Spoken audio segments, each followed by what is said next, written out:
Abra a sua Bíblia no livro de Esdras. Abra em Esdras capítulo 7, versículo 9 e 10. Livro de Esdras capítulo 7. Você vai abrir, se você não sabe onde é Esdras, abre em Salmo e vai voltando um pouquinho. Aí tem Jó, Neemias, né? E Esdras. Capítulo 7. Já que alguns estão de pé, então vamos ficar todos em pé. Capítulo 7, versículo, vamos ver o versículo 6, o 9 e o 10. 3 versículos. Esdras 7, 6, 9 e 10. No telão aqui também está disponível, se você quiser ver no telão. Capítulo 7, versículo 6. As crianças vão ajudar a gente, vai. Quem pode me ajudar aqui das crianças hoje? Quem das crianças vai me ajudar? Atenção, crianças. Toca nesses meninos aí. Atenção, crianças. Vocês vão me ajudar? Vocês vão ajudar o pastor? Como que eu vou precisar da ajuda de vocês? Não conversando e não deixando nenhum coleguinha conversar. Quando o coleguinha for conversar com você, fala assim, ó, eu estou ajudando o pastor a fazer silêncio para que a gente preste atenção. Posso contar com vocês? Pronto, fechou. Glória a Jesus. Esdras 7:6. E Esdras subiu de Babilônia e era escriba hábil na lei de Moisés, dada pelo Senhor, Deus de Israel. E segundo a mão do Senhor, seu Deus, que estava sobre ele, o rei lhe deu tudo quanto lhe pedira. Versículo 9. Porque no primeiro dia do primeiro mês foi o princípio da sua subida de Babilônia, e no primeiro dia do quinto mês chegou a Jerusalém, segundo a boa mão do seu Deus sobre ele. Porque Esdras tinha preparado seu coração para buscar a lei do Senhor e para a cumprir e para ensinar em Israel os seus estatutos e os seus direitos. Amém? Pode tomar seu assento, glorificando ao Senhor nesta noite.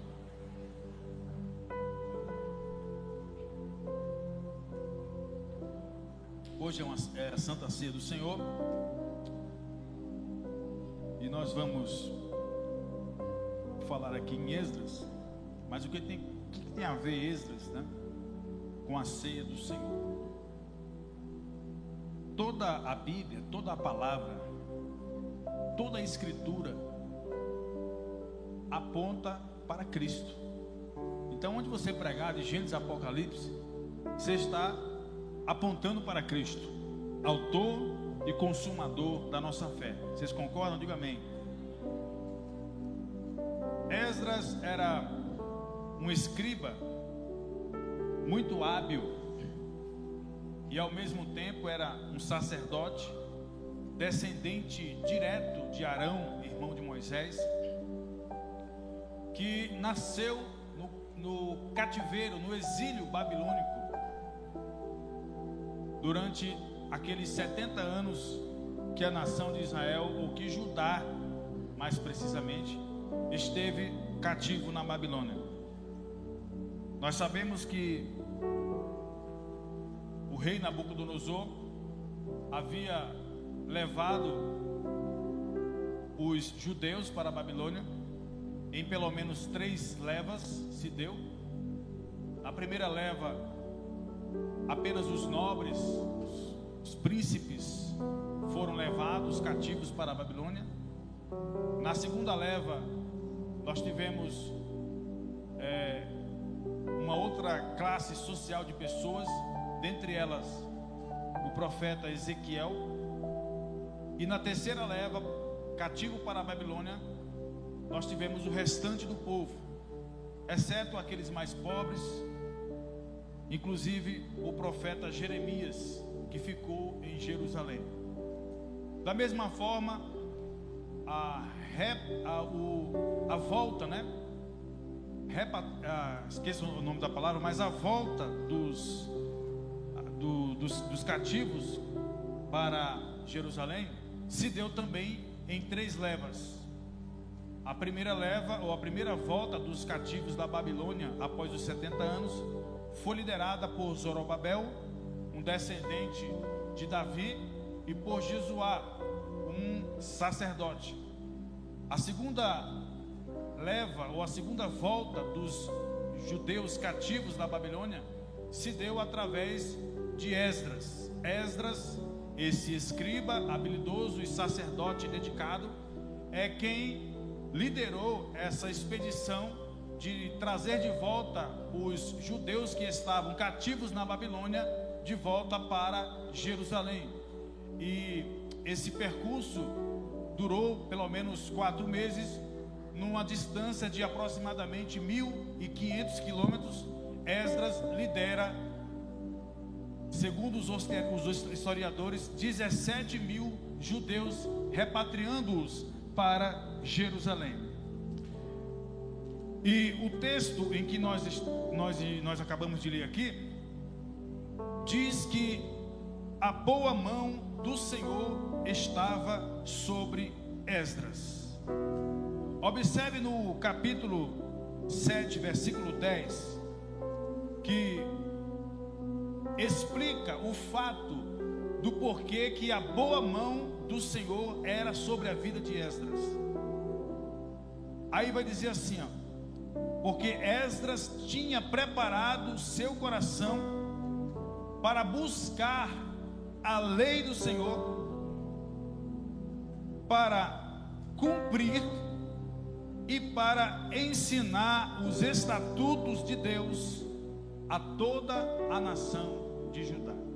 Então a boa mão do Senhor era sobre a vida de Esdras, porque ele propôs no seu coração aprender, adquirir o conhecimento das Escrituras, e não somente obter o conhecimento, mas viver este conhecimento e consequentemente passar adiante aquilo que ele estava aprendendo e vivendo, para que outras pessoas também pudessem participar deste avivamento, dessa comunhão, dessa experiência que o escriba e sacerdote Esdras estava desfrutando diante de Deus. Quem está entendendo? Porque não basta somente você compreender a palavra, não basta você somente conhecer ou achar que conhece a Deus, porque você frequenta os cultos da igreja.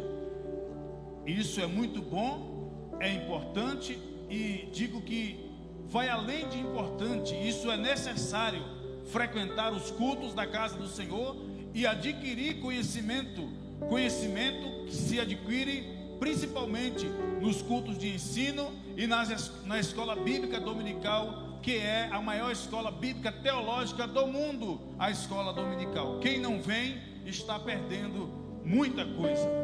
Então, não basta somente achar que tem o conhecimento, é preciso viver aquilo que se conhece. Observe o que Jesus fala lá em João capítulo 14, versículo 21. Aquele que tem os meus mandamentos e os guarda, esse será amado de meu Pai. Eu o amarei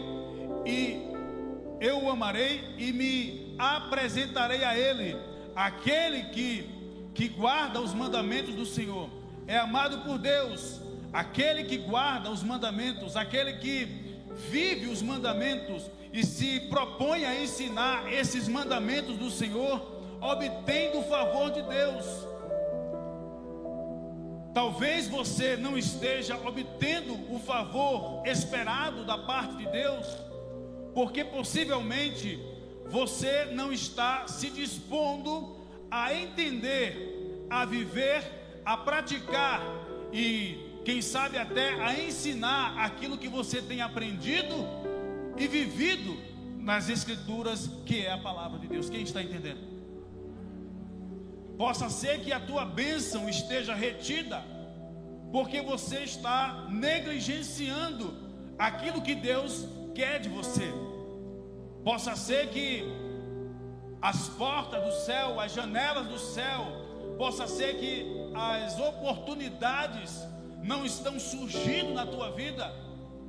Embora você seja uma pessoa habilidosa, embora você seja uma pessoa estudada, possa ser que as portas não estejam se abrindo para você. Embora você às vezes até frequenta os cultos da casa do Senhor, possa ser que as oportunidades, tanto na vida secular, espiritual, financeira, social, seja qual for o segmento, não está se abrindo para você, porque talvez você não esteja se dispondo, se debruçando a entender, a compreender a vontade de Deus para a sua vida. Porque quando você ignora a palavra de Deus, quando você ignora conhecer a Deus, você está desprezando o próprio Deus. Ignorar a sua palavra é ignorar o próprio Deus. E isso tem levado muitas pessoas a cometerem muitos erros. Quando você compra, por exemplo, um objeto e você não sabe mexer naquele objeto, ou até acha que sabe, mas não se preocupa em adquirir conhecimento sobre aquele eletrodoméstico, sobre aquele veículo que você acabou de comprar, e você não se debruça a ler o manual desse objeto ou desse bem que você possuiu, você estará fadado a cometer muitos erros, e quem sabe até destruir esse objeto. Se você compra um objeto que a voltagem elétrica dele é 110, mas você não quer tomar conhecimento da voltagem, liga ele em 120, 220, você vai queimar esse objeto. Mas se você quer ter um melhor aproveitamento desse objeto, se você quer ter um melhor aproveitamento desse bem que você está possuindo, é necessário que você se debruce, se interesse, tenha o desejo de ler, de conhecer, de obter informações no manual desse objeto. E no caso aqui, não se trata de um objeto. No caso aqui, se trata de um Deus transcendente e imanente. Transcendente porque Ele está além e aquém dos homens, e imanente porque Ele está presente, e Ele está mais perto de nós do que o ar que nós respiramos. E nós precisamos ler o manual, assim como Esdras, para obter conhecimento desse Deus trino e uno, todo-poderoso. Como se relacionar com Deus que está além das estrelas? Como se relacionar com Deus que está além e aquém e ao mesmo tempo está presente? Como se relacionar com Ele? Isso só é possível se nós nos interessarmos pelo que está escrito no manual desse Deus. E quando você rejeita esse manual, você está rejeitando o próprio Deus. Paulo disse lá em Romanos como as pessoas não se interessaram em obter conhecimento de Deus. Deus os entregou às paixões carnais, cometendo torpezas entre si. Queridos, Esdras, o escriba e sacerdote, teve o benefício de Deus. A boa mão do Senhor foi sobre a vida dele, porque ele tinha interesse em buscar a palavra de Deus, porque ele tinha interesse em viver a palavra de Deus, e o objetivo de ensinar a palavra do Senhor. Você tem no capítulo 7, versículo 6, a expressão que a boa mão do Senhor era com ele. Você tem no capítulo 7, versículo 28, que a boa mão do Senhor também era com ele. E no capítulo 8, também por 3 vezes vai dizer que a boa mão estava sobre Esdras. Por que a boa mão do Senhor é sobre a sua vida? Ou por que a boa mão do Senhor não está estendida sobre a sua vida? Qual é o seu propósito? O que você está fazendo? O que você tem feito para que a mão do Senhor esteja sobre você? Ou o que você não está fazendo para que a mão do Senhor não esteja sobre a sua vida? Está aqui a receita. Inclusive Jesus disse para os seus discípulos: se as minhas palavras estiverem em vocês, se estiveres em mim, tudo quanto pedirdes ao meu Pai, crendo recebereis. Então as palavras do Senhor estavam na vida de Esdras, por isso que a mão do Senhor era sobre a vida dele. E o propósito que Esdras tinha estava alinhado com o propósito de Deus. Será que o propósito da tua vida está alinhado com o propósito de Deus? Talvez essa seja uma das razões pelas quais as oportunidades não têm vindo. Você sabe por que Esdras teve tanto sucesso na sua missão? Não foi porque ele era um escriba habilidoso, ou porque ele foi um sacerdote muito dedicado. O sucesso da vida ou da missão de Esdras se deve ao fato de que a mão do Senhor era sobre a vida dele. Você pode ter dezenas de diplomas acadêmicos pendurados na parede da sua sala. Você pode ser uma pessoa bastante habilidosa e dedicada em tudo que você faz, mas se a mão do Senhor não for sobre a sua vida, eu lamento dizer, você está fadado ao fracasso. Porque Jesus disse assim, ó: sem mim nada podereis fazer.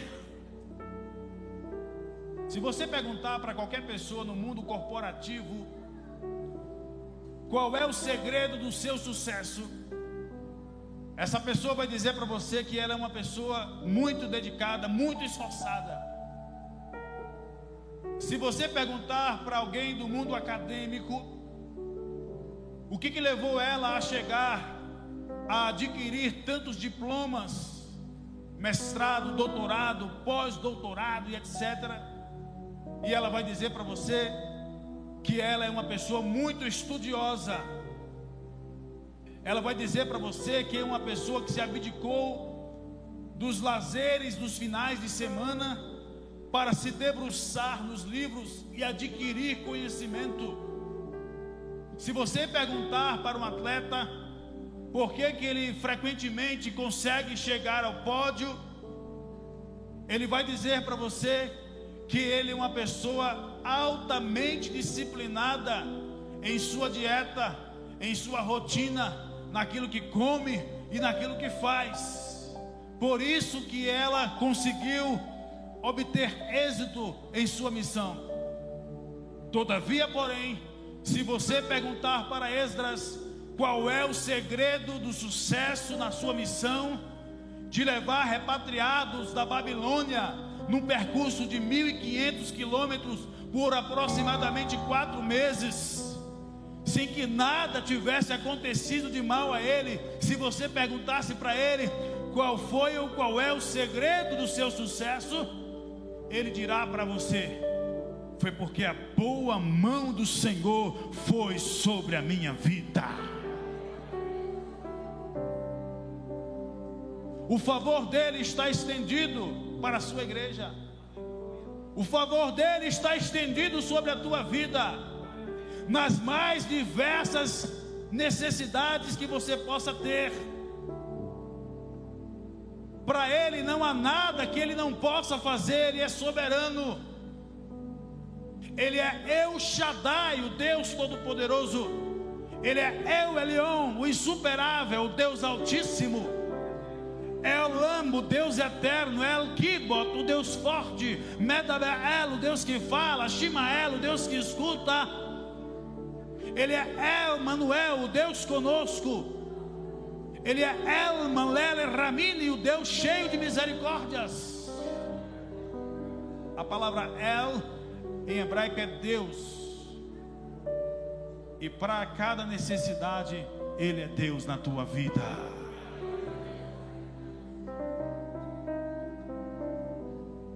Para quem está enfermo, Ele é Jeová Rafá, o Deus que cura, que sara, que sana. Para quem está precisando de paz, Ele é Jeová Shalom, o Senhor é a nossa paz. Para quem precisa de justiça, Ele é Jeová Tzidkenu, o Senhor justiça nossa. Quem precisa de um pastor, Ele é Jeová Rohi. Quem precisa defender uma causa, Ele é Jeová que defende a tua causa e que defende, que faz justiça em teu favor. Para quem está se sentindo sozinho, Ele é Jeová Shammah, o Senhor que está presente. A boa mão do Senhor é sobre aqueles que se interessam em buscar a sua face, viver a sua palavra. A mão dele, o favor dele virá sobre os tais. Guarde isso no seu coração. Eu fico preocupado pelo fato de que nesse mês de janeiro nós oramos aqui durante 4 semanas, de segunda a sexta, e sentimos falta de muitos irmãos.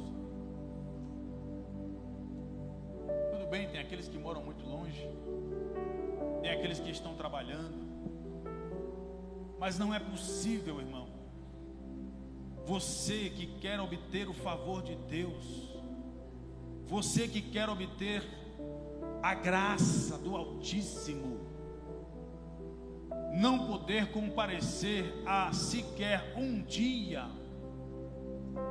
no santo templo para buscar a face do Altíssimo.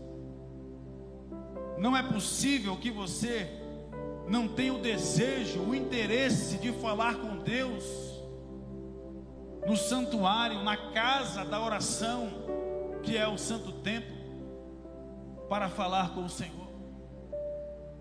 Não é possível que você queira que as portas do céu se abram para você, que você obtenha o favor de Deus, que as oportunidades se abram para a sua vida, se você não teve coragem, desejo de não vir pelo menos uma noite buscar a face do Senhor em oração.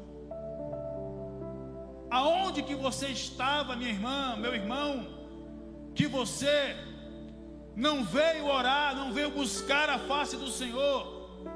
Deus quer te abençoar. A mão dele não está encolhida para que não possa te abençoar.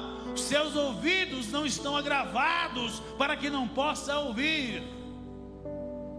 Mas a minha negligência, o meu desleixo com aquilo que é santo, com aquilo que é sagrado, o meu desleixo com este relacionamento com Ele, faz com que a sua mão se encolha em meu favor. Quem está entendendo, diga amém. Esdras teve o favor de Deus porque se dispôs a ler, a cumprir e a ensinar. No versículo 28 do capítulo 27 diz que ele obteve o favor dos príncipes, dos conselheiros do rei, e que o Senhor o ajudou, que o rei o ajudou com os utensílios, com tudo que era necessário para a ornamentação do templo. Observe como o templo, ele é necessário, porque muitas pessoas justificam o fato de não estar congregando, de não estar vindo para a igreja orar ou aprender a palavra, justifica isso usando a narrativa de que ele é igreja, de que pode se fazer isso na própria casa. De fato, você pode fazer isso na sua própria casa, mas é aqui no templo que Deus opera.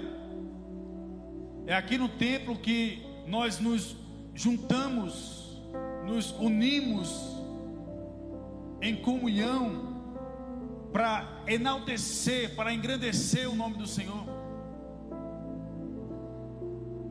E você sozinho não é igreja, você é membro da igreja, faz parte da igreja, assim como um político sozinho não pode dizer que ele é a Câmara dos Deputados.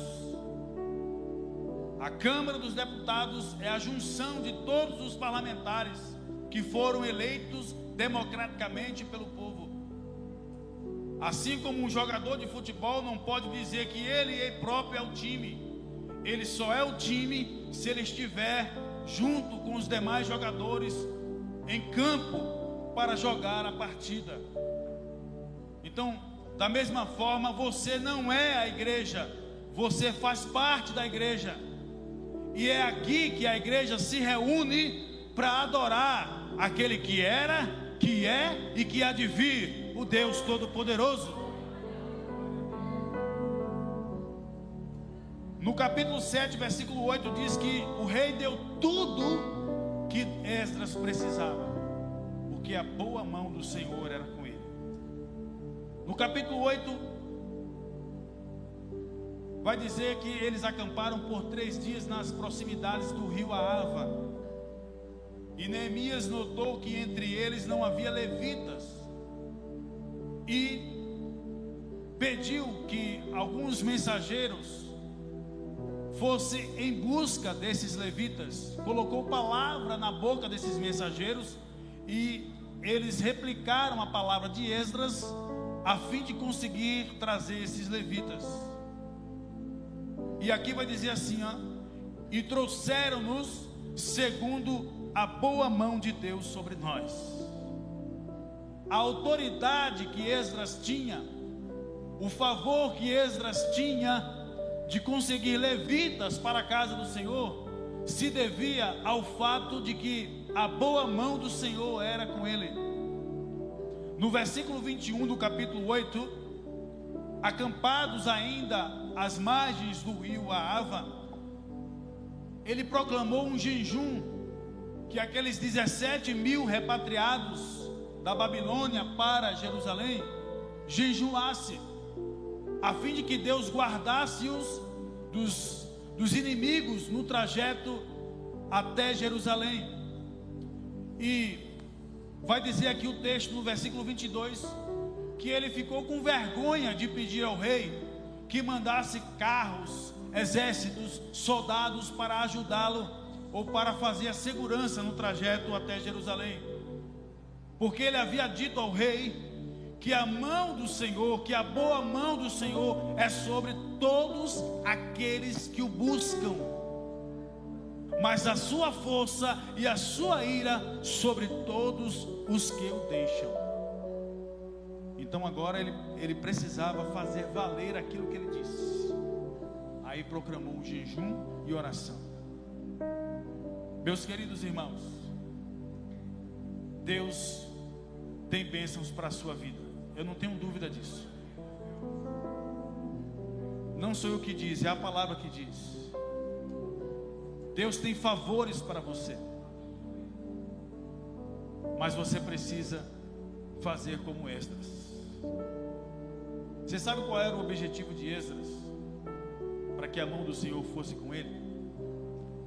ele não buscava seu próprio interesse, ele buscava o interesse da nação. O templo já havia sido reconstruído por Zorobabel e Josué, porém as pessoas não estavam alinhadas com a vontade de Deus. A nação precisava de um avivamento, porque não basta ter o templo, porque não basta vir ao templo. Quantos de nós que vêm ao templo semanalmente ou quase que diariamente e não temos a nossa vida mudada, a nossa vida transformada? Quantos de nós que vemos ao templo assim como os crentes da época de Esdras iam ao templo, mas ainda tinham o seu coração lá no mundo?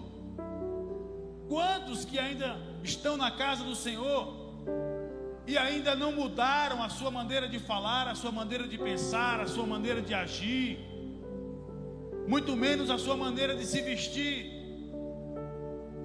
Isso é tão verdade que você sai na rua para evangelizar e você vai entregar um folheto para alguém e aquela pessoa está praticamente sem roupa e ela te diz assim: a paz, eu também sou cristã.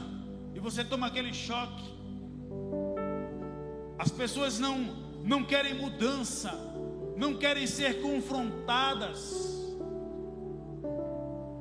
E muitas igrejas têm feito concessões, adequações, para que essas pessoas que estão vindo para o Evangelho, que não querem mudança de vida, não querem transformação, continuem da maneira que estão. São igrejas que se parecem com casa de show, são igrejas que se parecem com boates. Você entra frio e sai gelado. Não há mudança no comportamento, não há mudança na maneira de pensar, de falar, de agir. Pessoas que estão dentro da igreja tramando, fazendo tramóias para puxar tapete, para apagar a luz de A, de B, para maltratar, para judiar, para distorcer, para armar confusão e etc. Não basta vir ao templo, assim como não bastava ir ao templo na época de Esdras, precisava de um avivamento. E foi o que Esdras fez. Leu as escrituras publicamente para que todos pudessem ouvir e proclamou um avivamento, uma mudança de vida. Se você está na casa do Senhor há 5 anos, 10 anos, 20 anos, 30 anos, 50 anos, e você ainda se parece com alguém do mundo, e você ainda pensa como alguém do mundo, se você ainda fala como alguém do mundo, está na hora de você rever os seus conceitos, mudar de vida, se converter. Porque se a trombeta tocar do jeito que está, ou do jeito que a nação de Judá estava, irmãos, não teria o favor de Deus. Quando Deus quer abençoar ou salvar uma nação, Ele convoca Moisés para tirar o povo do Egito. Quando Deus quis fazer com que aquela nação conquistasse Canaã, levantou Josué. Quando Deus quer castigar uma nação, Ele permite que líderes medíocres, mundanos, governem, liderem essas pessoas. Mas quando Deus quer levar uma nação, uma igreja, um povo ao avivamento, Ele levanta um Esdras.